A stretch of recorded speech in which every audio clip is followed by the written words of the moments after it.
주시면 됩니다. 삭개오라는 제목으로 하나님 말씀을 같이 나누도록 하겠습니다. 삭개오는요, 삭개오라는 이름은 히브리어예요. 히브리어로 그 뜻이 의롭다 혹은 순결하다, 순전하다 뭐 이런 뜻입니다. 삭개오의 직업은 이제 세리로 이렇게 분명하게 성경에 기록이 되어져 있죠. 세리는 어떤 자들이죠? 지금으로 치면은 뭐 세금을 징수하는 공무원 정도 되는 그런 신분을 가진 자들인데 조금 특별했어요. 당시에 이스라엘이요, 로마의 속국이었죠. 그래서 이스라엘은 세금을 두 군데 내야 됐어요. 그러니까 자국에도 내야 됐고 이스라엘을 지배하고 있는 로마에게도 내야 됐습니다. 그러니까 자국에 내는 것은 이제 자국의 어떤 그런 세무기관이 있어서 뭔가 이렇게 징수를 하면 되는데, 로마는 이제 이스라엘만 점령한 게 아니라 수많은 나라를 이렇게 점령하다 보니까 좀 표준의 공통 기준이 필요했는데, 어떻게 했냐면은 세수를 채우기 위해서 세금을 징수할 수 있는 권리를 자국 사람들로 선발을 했는데, 이 선발 방식이 입찰 방식입니다. 그러니까 자국인들에게 세금을 얼마를 징수할 수 있을지를 다 받는 거예요. 적어내면 그 중에 가장 높게 적어낸 자에게 세금을 징수할 수 있는 어떤 그런 권리를 부여한 거죠. 그러면 이제 로마의 속국들은 다 따를 수밖에 없는 겁니다. 그러니까 세금을 징수할 수 있는 권리가 어디로부터 온 거예요? 로마로부터 왔기 때문에 절대적이죠. 그러니까 그러한 권리를 취득한 자들을 성경에서는 세리라고 명명을 하는 거죠. 무슨 말씀인지 아시겠죠? 그래서 이 세리들이 어떻게 했느냐? 그 권리를 당연히 악용했습니다. 그렇죠? 우리가 권한이 너무 크면은 썩기 마련이죠. 그래서 그 권리가 로마로부터 왔기 때문에 이게 뭐 견제할 수 있는 어떤 그런 권력이 없어요. 힘이 없어요. 그러다 보니까 이제 부패를 하게 되는데, 왜냐면은 또 그것이 부패를 초래하게 될 수 있는 결정적인 요인이, 로마가 자신들의 세수가 채워지면은 세리들이 그 이상으로 얼마든 세금을 걷어도 상관을 하질 않았어요. 무슨 말씀인지 아시겠죠? 그러니까 이제 이 세리들이 엄청나게 무거운 세금을 백성들에게 부과해가지고 자신들의 어떤 주머니를 채우는 그런 부를 축적하는 일들을 행한 것이죠. 그러니까 유대 사회 내에서 이 세리에 대한 인식이 좋을 리가 없었습니다. 그러므로 세리들은 유대 공동체의 어떤 그런 식사 교제에도 거부가 되었어요. 그러니까 예수님께서 성찬을 제정하셨잖아요, 여러분들. 이게 없던 것이 제정된 것이 아니라 원래부터 유대 사회에 있었던 풍습이에요. 그러니까 식사를 같이 한다는 얘기는 우리는 공동체야, 우리는 신앙 공동체야, 우리 하나님의 백성이야, 이런 의미를 담고 있습니다. 그래가지고 식사 자리에 이방인들을 초대하지 않았어요. 무슨 말씀인지 아시겠죠? 근데 세리는 유대인임에도 불구하고 이 식사 자리에서 거부되었다. 이게 어떤 의미냐? 이것은 거의 유대 사회에서 출교에 가까운 처분인 거죠. 그 정도로 증오의 대상이었어요. 무슨 말씀인지 아시겠죠? 근데 삭개오는 세리장입니다. 이게 뭐랑 비슷하냐면, 우리 변호사님 얼마 전에 변호사를 거느리고, 그쵸? 사업을 하셨단 말이에요. 그런 거랑 좀 비슷해요. 무슨 말씀인지 아십니까? 여러 세리들을 4-5명 정도를 거느리면서 사업을 크게 하는 자를 일컫는 거죠. 그러니까 얼마나 참 세리 중에 세리다, 이렇게 이제 이해를 가져도 틀리지 않아요. 그러니까 아마도 삭개오는 많은 어떤 부를 축적했던 것으로 예측이 됩니다. 그런데 이 삭개오는 예수님께서 자신이 사는 곳을 지나간다는 소문을 들은 거예요. 그래서 예수님이 어떤 분이신지 알고자 하는 마음을 갖게 될 것 같습니다. 그러니까 막 쫓아갔겠죠. 그렇죠? 근데 여기서 우리가 좀 한번 의문점을 가질 것은, 삭개오가 왜 이런 마음을 가지게 됐냐는 거죠. 여러분들, 먼저 이 삭개오가 왜 세리가 되었는지를 한번 우리가 깊이 묵상할 필요가 있는 거예요. 그의 이름은 히브리식 이름이에요. 근데 이름의 뜻도 막 의롭다, 그쵸? 그리고 또 뭐 순수하다, 이렇게 이제 이름이 붙여졌어요. 그러니까 아마도 이 이름을 우리가 생각하면서 추정해 볼 때 신앙심이 아주 투철한 부모에게서 길러졌을 것으로 추론을 할 수가 있어요. 예측할 수가 있죠. 추정할 수가 있는 거죠. 그쵸? 무슨 말씀인지 아까 생각해 보세요. 우리도 이렇게 보면 뭐 예랑이 뭐죠? 예수님의 사랑, 하나님의 사랑, 이렇게 이름을 이렇게 티나게 지은 뭐 다윗이다, 뭐 모세다, 이렇게 짓는 분들이 계시잖아요. 대부분 보면 이제 신앙심이 투철한 분들이 이름을 그렇게 성경적으로 지으려고 애를 쓰죠. 삭개오가 그런 이름이라는 거예요. 그러니까 삭개오는 이런 투철한 부모에게서, 신앙심이 투철한 부모에게서 길러졌을 것으로 추정이 돼요. 그런 삭개오는 왜 신앙을 버리고 그런 기독교 집안에서, 그렇죠? 신앙이 투철한 집안에서 태어난 이 삭개오가 이 신앙을 버려버리고 세리라는 이 극단적 현세주의자 길을 걷게 된 것인가? 그렇죠? 돈을 사랑했기 때문에 그랬을까요? 그럼 사랑이라는 것은 독점하는 거, 독점하는 거. 그렇죠? 돈을 사랑했다면 다른 것은 생각할 여력이 없습니다, 여러분들. 사랑은 그런 거예요. 그런데 지금 돈을, 그래서 예수님께서 뭐라고 말씀하셨냐면, 야, 돈하고 하나님하고 겸하여 섬길 수가 없어. 니네들 마음이 그렇게 넉넉하지가 않아. 하나에 선전당해버리면은 다른 하나는 우리가 사랑할 수가 없어. 이렇게 주님께서 말씀하셨거든요. 그러면은 이 삭개오가 돈을 사랑했다 그러면은 여러분들 하나님의 아들이신 예수님께 관심을 가져야 될 이유가 없는 거예요. 무슨 말씀인지 아시겠습니까? 그러니까 꼭 돈 때문에만이 이 삭개오가 세리의 길을 선택했다 라고 말할 수 없는 근거가 여기에 있는지 모릅니다. 그쵸? 이걸 우리가 좀 더 추정하기 위해서 오늘 우리 본문의 배경을 좀 알 필요가 있는데, 지금 이 본문의 배경이 어떤 배경이냐면 예수님께서 여리고라는 도시로 들어오셨어요. 근데 여기에 등장하는 여리고는 우리가 구약 때 우리가 알려진 여리고성이 위치한 여리고가 아니에요. 이 여리고는요, 신여리고로서 당시 왕이었던 헤롯 왕이 정책적으로 여리고보다 더 예루살렘에 가까운 곳에 조성한 신도시였어요. 신도시. 그래갖고 이것을 이제 구별하려고 후대 사람들이 구약에 나오는 것을 구여리고, 그리고 헤롯이 지어놓은 이 도시를 신여리고 이렇게 명명하기도 하지만 여리고라는 이름을 붙여가지고 아주 상업도시로 활발하게 정책적으로 발전을 시킨 거죠. 그러니까 지금으로 치면 핫플레스예요.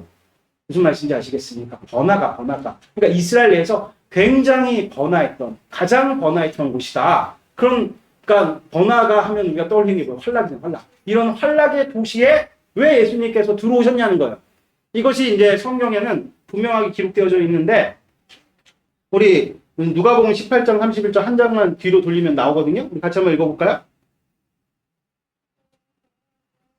여리고에 오신 이유, 그 무엇인가 봤더니 31절 읽겠습니다. 시작. 예수께서 12제자를 내리시고 이르시되, 보라 우리가 예루살렘에 올라가노니 선지자들을 통하여 기록된 모든 것이 인자에게 응하리라. 그러니까 이 말씀을 하실 때는 베단이라는 지역에서 이런 사역을 하고 계셨는데, 이제 그 베단이라는 지역에서 예루살렘 성으로 이제 향하셔야겠대요. 그 예루살렘 성으로 가려면 이 여리고를 통과를 해야만 했던 거예요. 그러니까 주님께서 뭐 가갖고 번화가에서 뭔가 이렇게 향락을 누리시려고 지나간 것이 아니라 반드시 여리고를 들어가시니까 예루살렘 성을 입성하려면 이 여리고성을 통과를 해야만 했던 것이죠. 그런데 제가 앞서 밝혔던 것처럼 핫플레스에 지금 이 시대에 가장 핫한 인플루언서가 누굽니까? 예수님이시잖아요. 그러니까 예수님이 떴어요. 그러니까 유동인가 안 그래도 많은데 얼마나 많은 인파가 예수님을 보려고 모여 들었겠냔 말이에요. 그렇죠? 근데 예수님의 이 예루살렘 입성은요, 이렇게 몰려든 인파, 많은 사람들에게 매우 중요한 어떤 의미를 담고 있는 일이었어요. 예수님께서 예루살렘에 입성하려 하실 때 수많은 무리들이 예수님을 둘러싸고 쫓았거든요. 거기에는 어떤 부류의 사람들이 있었냐면, 먼저는 예수님을 지속적으로 반대해왔던 유대 사회의 기득권층들, 누굽니까? 우리가 익히 알고 있는 바리새인들이나 사두개인들이 여러분들 여러 있었죠. 그럼 그들이 왜 예수님의 그 예루살렘 입성을 고대했느냐? 왜냐하면은 그들은 예수님께서 지속적으로 그들의 어떤 예수님의 행보가 그들이 가지고 있는 여러 가지 기득권들이 행하는 모든 일들에 반하는 행위를 예수님께서 많이 해왔던 것이에요. 해오셨어요.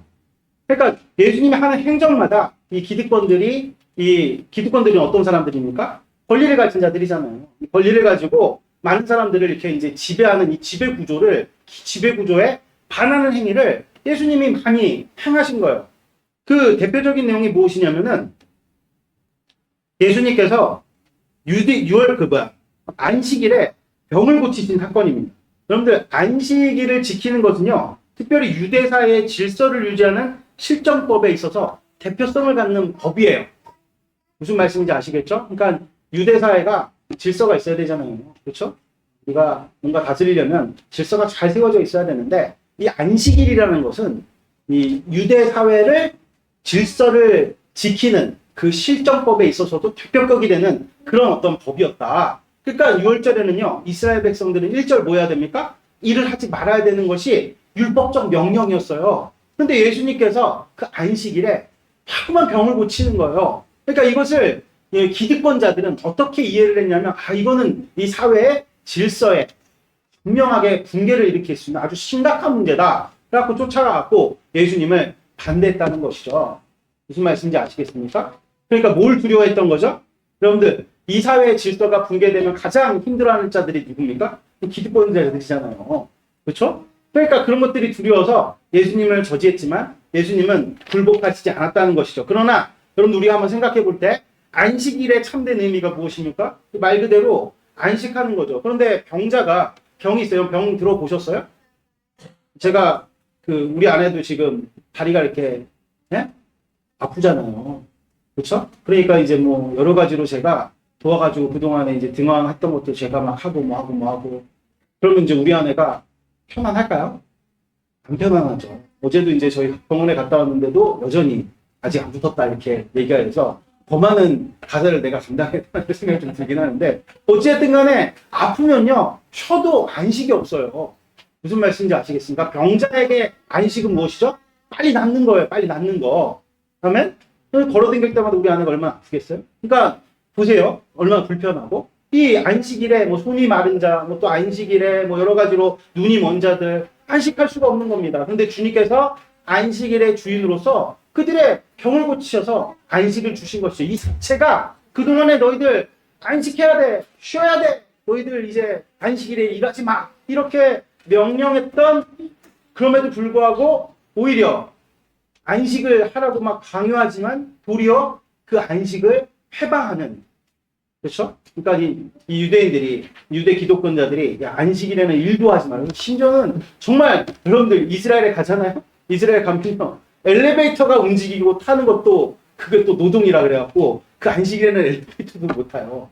그럴 정도로 이게 진짜 누구를 위한 어떤 법인지 모를 정도로 안식해야만 해 이렇게 강요를 했지만, 그것이 오히려 도리어 백성들에게 짐이 되어져 버리는 그런 어떤 모순적인 위선과 외식이 예수님의 이 같은 행적들을 통해서 자꾸만 탄로가 나는 거죠. 그러니까 율법주의자들, 이 기득권들이 어떻게 했어요? 분노했죠, 분노. 그렇죠? 물론 여러분들, 니고데모처럼 양심이 있는 바리새인들도 있었지만 대부분 예수님을 격렬하게 반대했어요. 왜냐하면 예수님께서 자신들의 가지고 있는 권위를 실추시킨다고 생각했기 때문이에요. 더 나아가서 이 사회 질서를 무너뜨리는 자라는 그런 어떤 의식이 강했던 거죠. 근데 여러분들, 다시 한번 제가 말씀드릴게요. 예수님께서 권위를 가볍게 여기시는 분이십니까? 절대 그렇지 않습니다. 누구보다도 질서를 소중하게 여기시는 분이 우리 주님이십니다. 아멘? 복음서에 보면 예수님께서 그런 바리새인들과 사두개인들을 비판했어도 그 질서를 정면에서 거스른 적이 없으세요. 심지어는 그 바리새인들과 사두개인들이 가진 권위로 십자가에 못 박히셨다는 사실을 여러분들이 분명하게 마음에 새기시는 복된 축복이 있기를 바랍니다. 아멘. 그러니까 우리가 예수님으로 말미암아서 권위가 실추된다면 그것은 하나님께로부터 세워진 권위가 아니란 것이죠. 그러니까 이것을 감내한 것이 니고데모와 아리마대 요셉이었어요. 그러나 대다수의 이 같은 율법주의자잖아요. 이런 것들을 소위 이 율법주의자들은 이것을 인정치 않고 예수님을 반대했다는 것이죠. 이러한 기득권들이 예수님을 막 쫓아가지고 호시탄탄 예수님께서 여러분들 예루살렘에 입성하기를 이들이 기대했어요. 왜 그렇습니까? 기회를 엿보아갖고 예수님을 잡아 죽여야 되기 때문이죠. 그러니까 예수님이 예루살렘에 입성한다. 이것은 이 기득권들에게는 굉장히 기쁜 일이었던 것이죠. 또 반면에 이 기득권 외에도 또 한 무리의 사람들이 예수님을 따랐어요. 그것은 일반 서민들이라고 할 수 있는 비기득권 계층들로, 특별히 세상을 바꾸고 싶은 열정이 가득한 사람들이 예수님을 지지하며 따랐던 것이죠. 그 대표격이 충격적이게도 여러분들 예수님의 제자들입니다. 그러니까 그들의 눈에 비친 예수님의 예루살렘 입성은 어떤 것일까요? 드디어 예수님께서 이스라엘의 새로운 왕으로 등극하시는 순간이죠. 영적으로는 맞는데 예수님께서 헤롯을 당장에 끌어내시고 이스라엘의 왕자를 차지할 목적으로 들어가신 걸까요? 절대 그렇지 않다는 거예요. 그러나 제자들은 그러한 예수님의 행보를 기대했습니다. 이것은 성경에 분명히 기록되어져 있어요. 우리 마태복음 20장 우리 20절에서 21절 같이 한번 읽겠습니다. 같이 읽겠습니다. 시작. 그때 세베대 아들 어머니가 아들들을 데리고 예수께 와서 절하며 무엇을 구하니 예수께서 이르시되 무엇을 원하느냐 이르되 나의 이 두 아들을 주의 나라에서 하나는 주의 우편에 하나는 주의 좌편에 앉게 명하소서. 아멘. 그러니까 이 제자들에게도요 이런 마음을 품고 있었어요. 제자들이 예수님이 언젠간 왕으로 등극을 하실 때 나는 그분의 좌편에 그분의 우편에 때가 앉을 거야. 이런 마음이 가득했는데 이 요한과 야고보의 어머니가 와갖고 그렇게 이야기를 하니까 제자들이 그 뒤에 말씀을 보면 서로 다퉜다 그래요. 왜 다퉜겠어요? 다 그런 마음을 가지고 있었기 때문이죠. 그러니까 제자들에게도 이 제자들을 위시한 예수님을 지지하는 여러 사람들에게도 예수님의 예루살렘 입성은 오매불망 기다렸던 순간이죠. 왜냐하면 예수님께서 나라를 바꿀 수 있다고 생각했기 때문입니다. 그럼 당시 이스라엘은요 하나님 나라로서 명예가 땅에 완전히 떨어진 상태입니다. 현재 이스라엘의 왕은요 다윗의 자손이 아니에요. 예수님께서 다윗에게 하나님께서 다윗에게 약속하셨거든요. 결단코 다윗의 위가 무너지지 않으니라. 그런데 그 말씀이 무색하게 지금은 다윗의 자손들이 뿔뿔이 흩어져 갖고 어디에 박혀 있는지도 몰라요. 요셉의 아들이 뭐예요? 목수를 하고 있었다니까요. 요셉의 아들이죠. 요셉의 아들이 아니죠. 예수님의 아버지 요셉이 다윗의 후손임에도 불구하고 뭐 하고 있었습니까? 목수의 일을 하고 있었어요. 그럴 정도로 이제 이스라엘의 하나님 나라로서 어떤 그런 정체성은 거진다 사라지게 돼 있는 상태인 건데 그래서 어이없게도 당시 이스라엘의 왕자를 누가 차지하고 있었느냐? 이두메 사람. 소위 에돔 족속이라고 하는 이스라엘 백성들이 가장 싫어하는 민족 중에 한 사람이 그 자리를 차지하고 있었던 것이 그 사람 이름이 무엇입니까? 헤롯이에요. 헤롯. 하나님 나라가 어떻게 이렇게 될 수가 있어요? 여러분들. 그것은요. 왜 이런 일이 벌어졌느냐? 이스라엘이 로마의 속국이 되었기 때문이죠. 여러분들 로마는 매우 아주 간교한 그런 여러분들 이렇게 표현하면 이탈리아 사람들이 좀 열받을런지 모르겠는데 아주 간교한 사람들이에요. 철두철미한 사람들이고. 여러분들 그 이스라엘을 이 속국이니까 로마가 다스리기 위해서 이들은 정치, 종교, 사회 모두를 장악하기를 원했습니다. 그래갖고 제일 먼저 한 것이 타락한 종교 지도자들과 결탁해서 로마가 다루기 쉬운 이방인을 왕으로 앉히는데 성공을 한 거죠. 그냥 낸 게 아니라 로마가 개입을 한 거예요. 로마가. 무슨 말씀인지 아시겠습니까? 그래갖고 이 이두메 사람 헤롯이 이 왕자를 차지하게 됐는데 이게 참 어떻게 보면은 굉장히 고도의 전략입니다. 이스라엘 안에 통치 기구가 하나 되지 못하게 하는 그런 어떤 아주 고도의 전략이에요.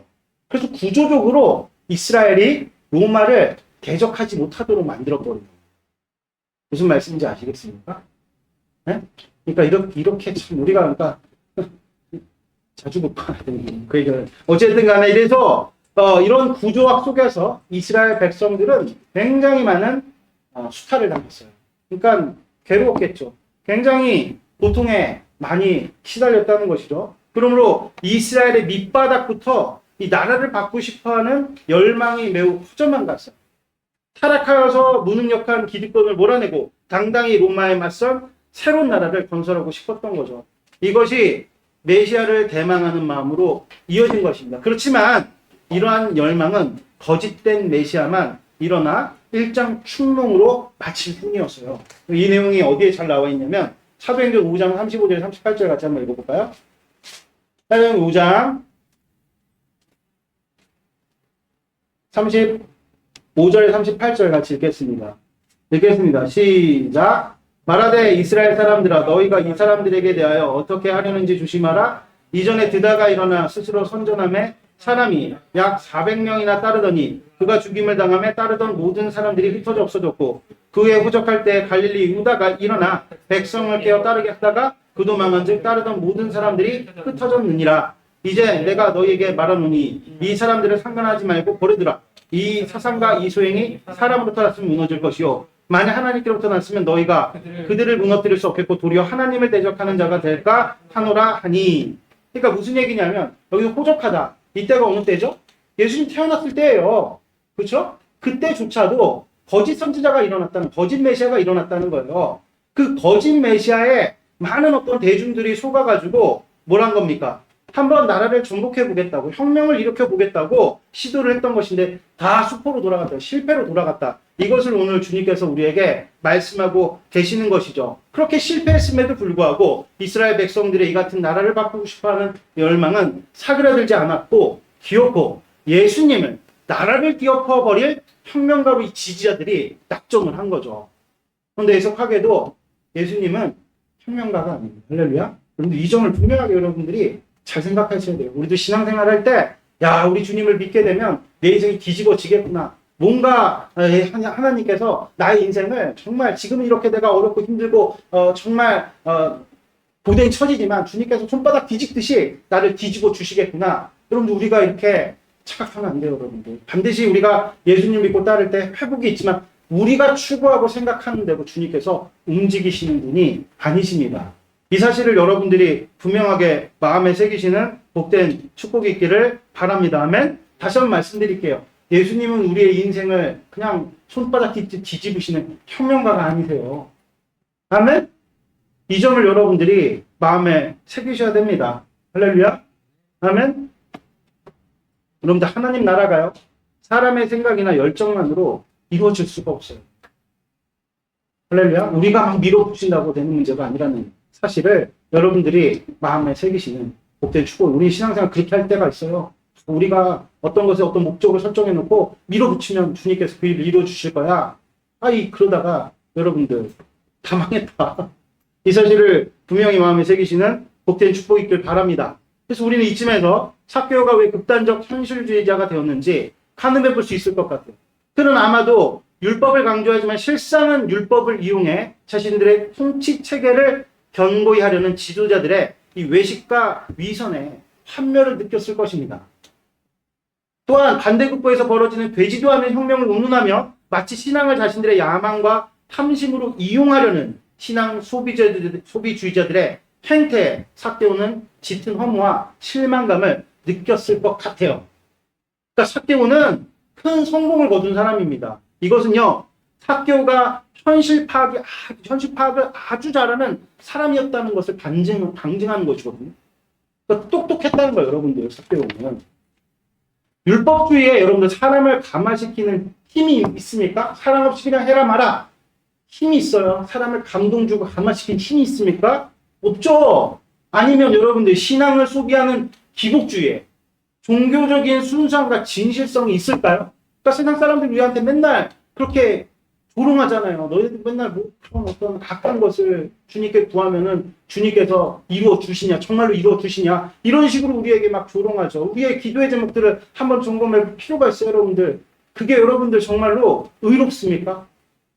그러니까 여러분들 다시 한번 말씀드릴게요. 우리가 신앙을 소비하는 기복주의에 종교적 순수함과 진실성이 있어요? 없죠. 그런데 이 두 가지 하나님에 대한 왜곡된 신앙의 양대산맥이 이스라엘을 완벽하게 휘어잡았고 그 결과로서 이스라엘은 로마의 속국으로 전락하게 된 것이죠. 우리 삶을 한번 점검할 필요가 있는 거예요. 우리가 뭔가 삶이 계속 타성에 의해서 뭔가 주님이 우리에게 주신 자유가 있는데 자유를 구가하지 못하고 뭔가 타성에 매여서 우리가 살아가고 있다. 뭔가 난 속박되는 인생을 살아가고 있는 것 같다. 여러분들 한번 여러분들의 신앙을 점검해 보시는 그때 축복있길 바랍니다. 아멘. 다시 한번 말씀드린 이스라엘 백성들이 속국이 된 원인이 어디 있느냐? 그들의 여러분들 율법주의적 종교적 위선과 외식, 그리고 또 편향된, 그쵸? 기복주의와, 그쵸? 그 종교적 순수함과 진실성이 사라진 탐심과 욕심이 여실히 드러나는 그들의 신앙의 행태가 결국엔 여러분들 이스라엘로 하나님 나라로서의 빛을 다 잃어버린 채, 그쵸? 맛을 잃은 소금처럼 로마의 속국이 돼버리는 처지가 된 것이죠. 결국 이스라엘에서 신앙은요, 정말이지 현실의 삶에 도움이 되지 않는 짐짝이 되어져 버린 것입니다. 여러분들 혹시 그렇게 여기지 않으세요? 영특했던 삭개오는 미리부터 이를 간파하고 야 차라리 신앙을 버리고 현세주의자로 살자 이런 선택을 한 것은 아닐까. 처음 그는 아마도 율법주의에 길들여져. 왜냐하면 여러분 모태신앙이었잖아요. 길들여져서 열심히 율법을 지켜보려 했을 것입니다. 그러나 진리에 닿지 못한 채 율법을 강요하는 자들의 외식과 위선을 어렵지 않게 목격했을 것입니다. 똑똑하니까 그렇죠? 또 반대급부인 사람의 뜻과 소원을 들어주는 것이 신앙이라며 기복주의와 열광주의에 빠진 사람들의 편에 서서 신앙을 열심히 살아봤을지도 몰라요. 삭개오는 거기에서 그 안에서 무엇을 보았을까요? 향방 없는 열심과 열의에서 비롯된 몰상식과 허물을 봤을 것이라는 거죠. 그러니까 우리도 이렇게 신앙생활 열심히 하는 사람들 가운데서 보면 오히려 세상 사람들보다 몰상식한 사람들이 너무 많아요. 그렇죠? 아니 신앙생활을 그래, 초입에 들어온 사람들은 이해를 하겠으나 우리가 정말 신앙을 오랫동안 살았다고 하는 사람들의 행태가 도리어 이 세상 사람들보다도 못한 경우들이 많다는 거죠. 그렇죠? 그러니까 삭개오는 이러한 이스라엘에 병들어버린 신앙 생활에 대해서 아마도 회의를 느꼈던 것 같습니다. 그렇죠? 결국 삭개오는 그 이름과 무관한 현세주의자의 삶을 택한 것은 아닐까 우리 생각해 볼 수 있다는 것이죠. 욕을 먹더라도 그것이 자신의 인생에 더욱더 유익이 될 것이라는 판단을 내린 것은 아닐까. 어떻습니까 여러분들? 좀 현명한 판단 같지 않으십니까? 그래서 삭개오는 열심히 돈을 모았어요. 열심히. 세리로서 그냥 뭐 피도 눈물도 없이 돈을 모았다는 거예요.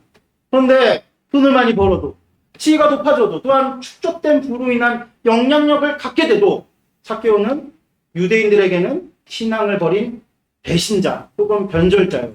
로마인들에게는 하찮은 하수인일 뿐이었죠. 여러분들 사람은요 하나님의 형상을 따라 지어졌습니다. 아멘? 할렐루야. 네. 그러므로 사람에게는 명예와 의미가 먹는 것 이상으로 중요한 가치입니다. 그런데 하나님 백성으로서의 명예와 의미를 지키기 위해서 분투했던 신앙은 현실과 큰 괴리를 갖게 했어요. 현실과. 그래서 신앙을 버리고 현실에 충실했지만 인간으로서의 명예와 의미를 잃어버리니 영혼에 안식이 주어지지 않아 늘 번뇌에 빠진 거죠. 아멘? 왜 세상 사람들이 목적을 달성하고 사람들이 막 좋아하는 것들을 성취를 했음에도 불구하고 번뇌에 빠지는 것일까요? 왜 타락하는 것일까요? 왜 여러분들 그 불안증이 영혼에 대한 이 자기 자신에 대한 불안증이 떠나가지 않아서 수많은 약을 먹고 그렇죠? 여러 가지 좋지 못한 것들에 노출되고 중독이 되는 것입니다. 안식이 없기 때문입니다. 삭개오도 그랬던 것 같아요. 그때 삭개오는 한 가지 소식을 접하게 됩니다. 그것은 무엇입니까? 복음. 바로 예수님에 대한 이야기를 듣게 된 것이죠. 갈릴리의 메시아가 출현했다는 것입니다. 할렐루야. 오늘 다들 피곤하세요? 다들 이렇게 고개를 숙이시고 저 좀 봐주세요. 네? 사람이 이렇게 복음을 전할 때, 말씀을 전할 때 이렇게 잘 들으셔야죠. 네? 다시 한번 제가 이제 뭐 얘기하다 말았죠? 복음을 듣게 됐다. 예수님에 관한 이야기를 듣게 된 거예요. 갈릴리 메시아가 출현했다는 거죠. 그가 전한 말씀, 그리고 그가 보여준 퍼포먼스, 또한 그의 능력에 대한 이야기를 들으면서 삭개오는 다시금 마음속에 불이 일기 시작하죠. 할렐루야. 네. 여러분들 그 불은 다름 아닌 신앙에 대한 열정과 열이죠. 또 얼마나 오랜 시간 꺼뜨린 불입니까? 복음이라는 것이 마음속에 신앙을 다시 불태우는 효과가 분명히 있습니다. 아멘? 할렐루야. 그러니까 우리가 계속 복음을 들어야 돼요. 여러분들 우리가 신앙이 내가 왜 이렇지? 신앙이 내가 식어져 버린 것 같아.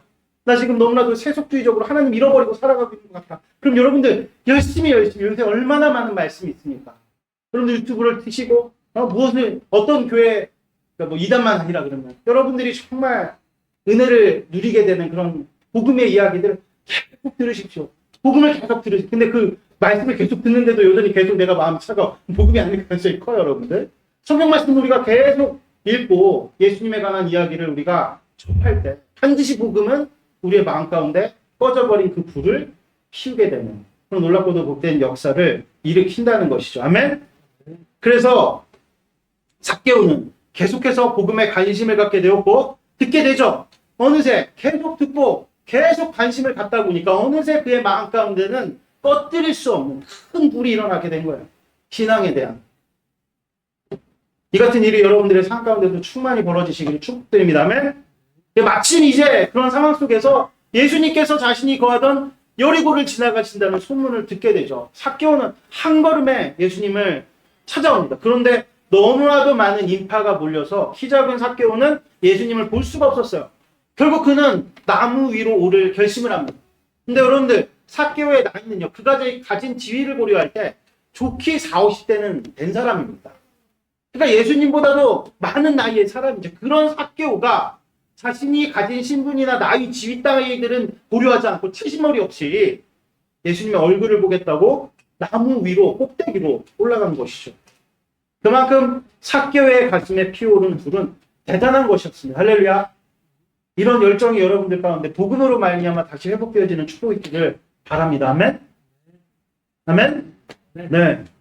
그때 수많은 인파의 입자에 떠밀리듯 예루살렘을 향하시던 예수님은 가던 발걸음을 멈추시고 나무 위에 오른 삭개오를 향해서 큰 소리를 외치세요. 삭개오야 내려오라. 근데 여러분들 앞서 밝혔던 것처럼 삭개오는 히브리어예요. 무슨 뜻이라 그랬죠? 의로움과 순결함이죠. 예수님을 둘러싼 많은 사람들이 지금 두 가지 마음을 가지고 예수님을 쫓는 아주 순결치 못한 불결한 마음으로 휩싸인 상황 속에서 우리 주님께서 삭개오야 내려오라. 이게 마치 사람들에게는 책망처럼 들리지 않았을까요? 또 한편에는 여러분들 예수님께서 하늘을 우러러서 삭개오야 내려오라 이렇게 말씀을 하시니까 하늘에 사람들이 뭐가 있는지 모르고 같이 쳐다보면서 어떤 생각을 했을까? 의로움아 내려와라. 뭐처럼 보이십니까? 하나님 나라가 내려와라. 이렇게 해도 들렸을 수 있겠죠. 그렇죠? 이게 약간 언어 유의적 표현이네요. 그렇죠? 여러분들 당시 모여든 사람들의 총의 관심사가 뭐예요? 하나님 나라가 임하는 거예요. 실제 여러분들 예수님께서 예루살렘으로 들어가면 사람들이 하나님 나라가 임한다고 기대를 하고 있었어요. 그게 성경에 기록되어 있습니다. 19장 11절 같이 한번 읽어볼까요? 누가복음.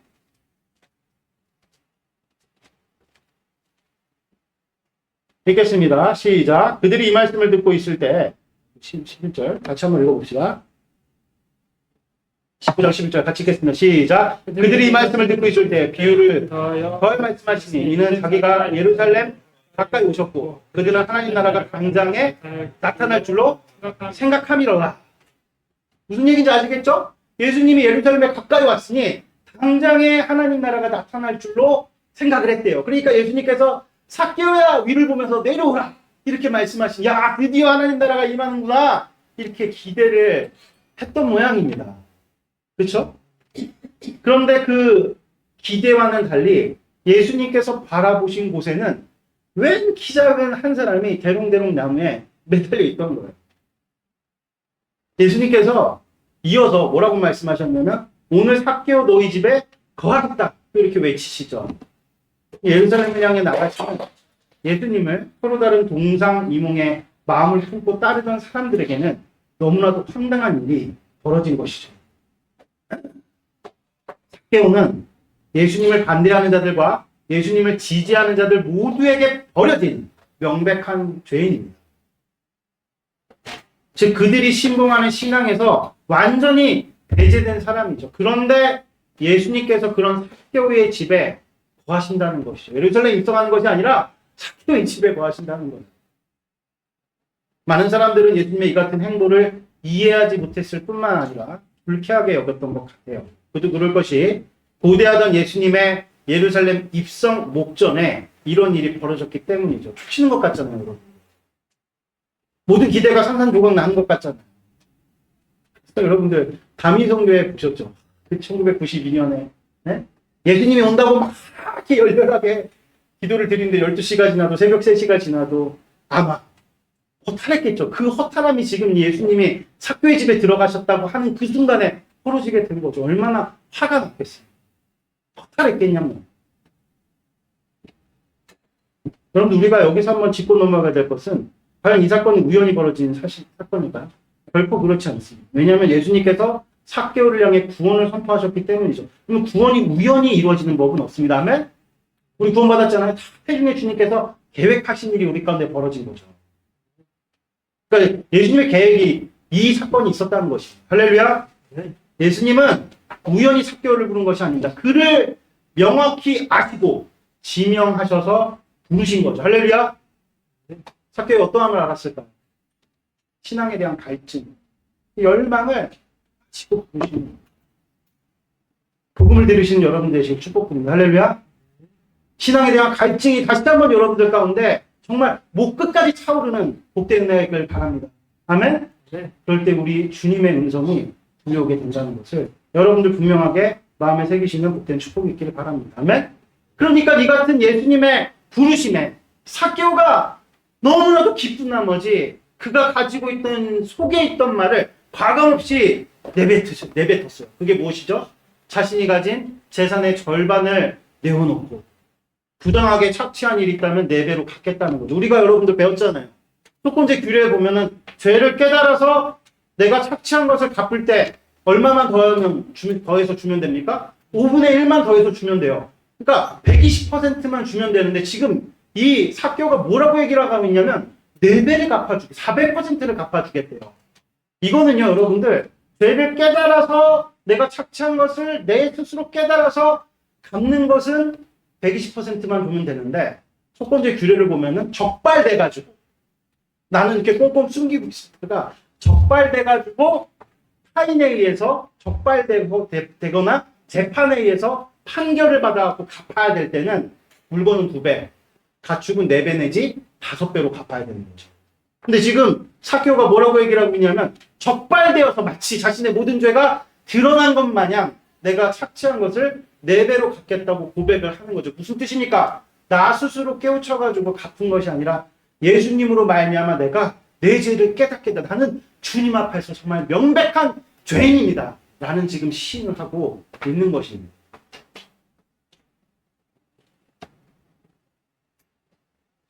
아멘? 이것은 삭개오의 진심이죠. 그는 신앙을 버렸습니다. 그런데 신앙은, 믿음은 여러분들 버려지는 것이 아닙니다. 아무리 벗어나려 해도 하나님께서 베푸신 이 믿음이란 선물은 거둬지지 않습니다. 아멘? 그가 신앙과 정반대 행보를 걸으면서도 늘 신앙에 대한 그리움에 사무쳤던 것이죠. 이게 믿음을 가진 자들의 숙명입니다, 여러분들. 할렐루야. 인간은 하나님의 형상으로 하나님의 인격을 담는 그릇이죠. 이런 분명한 존재 목적이 있는데 이것을 부인하고 짐승처럼 먹고 사는 것에만 몰두하며 살 수 없다는 거예요. 평안하십니까, 여러분들? 그렇게 살면? 평안이 없죠. 그래서 인간이 죽는 거예요. 살 수 없으니까 죽는 거예요. 그렇게 살 수 없기 때문에 죽어버리는 거예요. 인간이 죽어야 된다는 것은 죄가 만들어낸 신학입니다. 그러나 하나님께서 인간이 죽도록 창조하지 않으셨어요. 그러므로 하나님의 말씀으로 인한 신학은요, 인간은 죽지 않는다는 거예요. 영생한다는 것이죠. 할렐루야.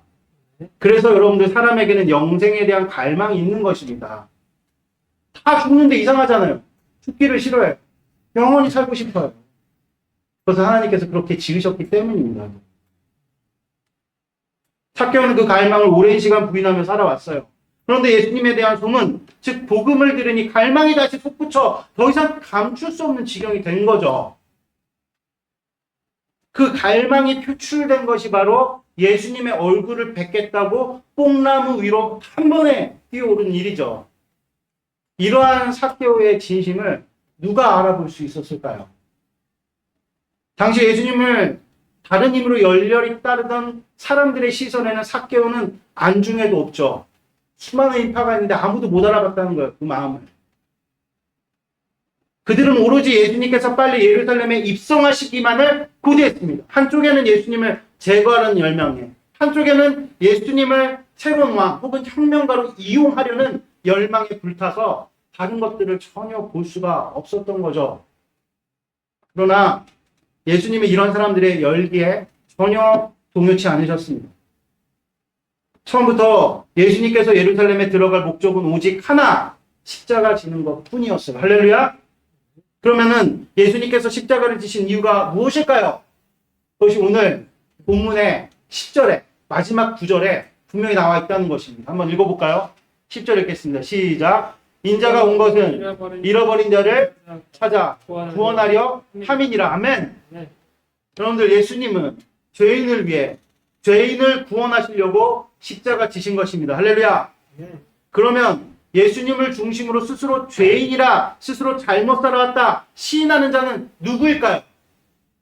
예수님을 죽이려 했던 율법주의자들입니까? 아니면 예수님을 열정적으로 지지하지만 그 이면에는 자신들의 탐심과 욕심을 이루려 혈안이 되어 있던 자들입니까? 아무도 아니죠. 놀랍게도 그 수많은 인파 중에 삭개오밖에 없었다는 겁니다. 그러므로 역설적이지만 예루살렘을 향해 나가시던 예수님의 시야에는 그 수많은 인파 속에서 오직 삭개오만 눈에 들어왔을 뿐인 거예요. 예수님이 그렇게 수많은 사람들이 있었는데 예수님 시야에 누구밖에 없는 겁니까? 삭개오밖에 없는 거예요. 이제 우리는 왜 예수님께서 삭개오의 집에 거하셨는지, 예루살렘 성에 입성하는 것 대신에 삭개오의 집으로 들어가셨는지 우리는 알 수 있습니다. 예수님을 따르던 사람들에게 예수님의 예루살렘 입성은요, 저마다의 구원이었어요. 율법주의자들에게는 드디어 예수님을 잡아서 본보기를 보여서 실추되었던 명예를 회복하고 사람들로 자신들의 말을 더욱더 잘 듣게 할 수 있는 절호의 기회였던 거죠. 또한 예수님을 열렬히 지지했던 사람들에게는 모든 판세를 뒤집을 수 있는 일생일대 이전에 나타났던 선지자들과는 비교할 수 없는, 이전에 나타났던 능력자들과는 비교할 수 없는 최상급의 지도자가 나타난 거죠. 그를 무엇으로 이용하려고 했던 것입니까? 혁명가로 이용을 하려고 했던 것이죠. 기회인 거예요, 기회. 예루살렘에 예수님의 입성은. 그들에게 하나님 나라가 임하는 것은요, 결국 자신들의 목적을 달성하는 것 이상도 이하도 아닌 것이었죠. 반면에 삭개오만큼은 그의 이름처럼 순수하게 예수님을 자신의 죄를 사하여 주실 수 있는 메시아로 바라봤던 것입니다. 아멘? 이제 말씀의 결론을 맺겠습니다, 여러분들. 우리가 신앙하는 대상은 하나님의 아들이신 예수님입니다. 아멘? 그런데 오늘날 예수님의 예루살렘 입성에 대한 이 같은 논쟁은 여전한 것 같아요.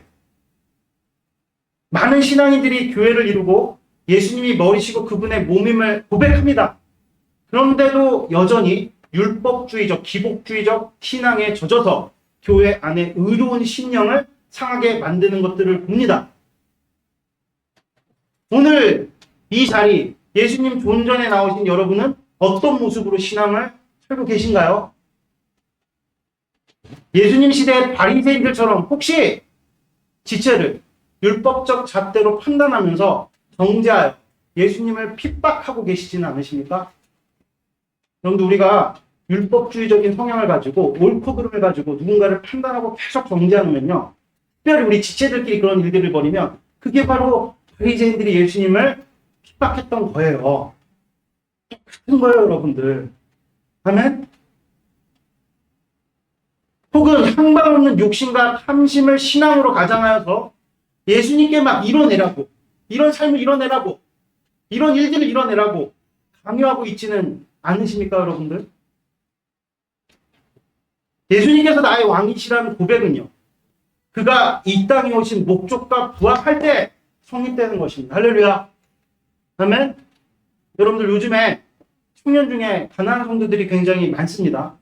그 사람들이 바로 극단적 현세주의자들이에요. 그들은 교회를 왜 떠난 것일까요? 세상이 악하기 때문에? 물론 여러분들 세상이 악하기 때문에 그런 일들이 어느 정도 일어나는 것은 우리가 인정할 수 있지만 세상은요, 대처럼 다 악했어요. 그러니까 세상에 핑계될 일이 아니라는 거죠. 그럼 뭐 때문에 그들이 자꾸 교회를 떠나는 것일까? 그것은 여러분들 믿는 자들의 외식과 위선, 몰상식하는 것 때문입니다. 이것을 오늘 주님께서 우리에게 분명하게 가르쳐주고 계시는 것입니다. 할렐루야. 아멘. 저는 그래서 우리 신촌 임마누엘 교회가 너무나도 시대에 중요한 사명을 붙들었다고 생각을 합니다. 아멘. 저는 오늘 우리 이 자리 가운데 예수님께서 임재하셨다고 믿어 의심치 않아요. 할렐루야.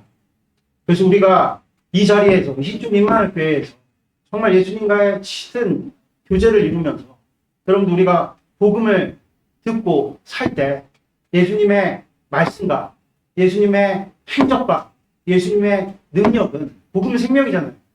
반드시 전파될 수밖에 없다. 할렐루야. 그럴 때 여러분들 교회를 떠나간 많은 세속적 현세주의자들 신앙이 있지만 그 신앙을 애써 외면하면서 여러분들 마치 그냥 현실적으로 사는 것이 인생의 전부인 마냥 그러나 신앙을 결단코 잊지 못하는 이 시대의 많은 청년들과 가난한 성도들이 삭개오처럼 두 손을 들고 이 교회로 나가봤어요. 삭개오처럼 예수님 한번 보겠다고 여러분들 뽕나무 위에 오르는 그런 놀랍고도 복된 현장이 될 줄로 믿습니다. 아멘? 네, 여러분들 다시 한번 우리가 두 가지를 배격해야 됩니다. 율법주의를 여러분들 배격하십시오. 할렐루야. 그리고 향방없는 기복주의적, 신앙 소비주의적인 행태를 우리는 버려야 됩니다. 다시 한번 말씀드리지만 예수님께서는 이 땅 가운데 우리 죄를 사하시고 십자가 지시고 오신 우리 영혼을 건지시는 메시아이신 아멘? 네. 이것을 분명하게 마음 가운데 새기시고 주님 안에서 정말 복된 다시 한번 우리에게 일으키실 이 땅에 수많은 삭개와 같은 현실주의자 다시 한번 주님께서 교회 가운데 불러 모아 주셔서 진정한 우리 주님께서 왕 되시고 그 통치가 우리의 삶 가운데 복되게 임하는 결과도 복된 신촌 임마누엘 교회가 되고 그 신촌 임마누엘 교회를 이루시는 여러분들 지체들이 되시기를 축복드립니다.